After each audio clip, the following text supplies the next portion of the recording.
নবীর মাঝে তুমি থাকলে মেরাজে কেন যায় নবী, আবার নবীর সুরত তোমার হলে দিদার হলো কার ছবি,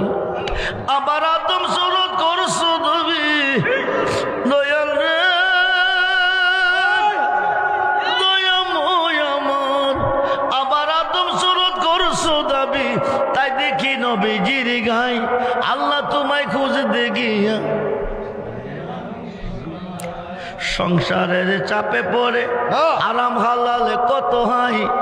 এ সুরাত তোমার কইলে তুমিও তো খাইছো তাই, এখন আমি যদি দুজুকে যাই তুমি থাকবা কোন জায়গায়, আল্লাহ তোমায় খুঁজতে গিয়া ওই না গেলাম।